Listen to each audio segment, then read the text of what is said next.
Publicity లేకపోయినా నేను orders ఎలా తెచ్చుకుంటున్నానో ఈ వీడియోలో చెప్తాను. ఫస్ట్ అయితే వీడియోని స్కిప్ చేయకుండా లాస్ట్ వరకు చూడండి. అమోఘం బై బానులో చేసే నాన్ వెజ్ పికిల్స్ ఎంత నీట్గా ఎంత హైజీన్గా చేస్తామో ఈ వీడియోలో చెప్తాను.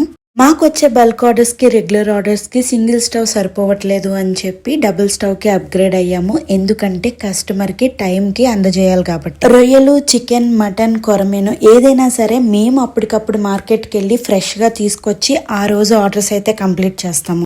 ఈ పచ్చళ్ళన్నీ స్వచ్ఛమైన వేరుశనగ నూనెతోనే చేస్తాము. నెంబర్ 1 ఎండుమిరపకాయలు సెలెక్ట్ చేసి అవి నీట్ గా క్లీన్ చేయించి 2-3 రోజులు ఎండలో ఆరబెట్టి కారం ఆడిస్తాము. ఉప్పు కూడా కల్లుప్పుని మంచిగా ఎండబెట్టి పౌడర్ చేస్తాము. అండ్ అలాగే ప్రతి మసాలా కూడా నీట్ గా వేయించి పౌడర్ చేసి యాడ్ చేస్తాం. 20 కిలోలు, 30 కిలోలు, 40 కిలోలు ఎన్ని కిలోల నాన్ వెజ్ పికిల్స్ ఆర్డర్స్ వచ్చినా సరే ఫ్రెష్ నిమ్మకాయలు రసం తీసి వేస్తాం తప్ప నిమ్మ ఉప్పు అనేది యాడ్ చేయం.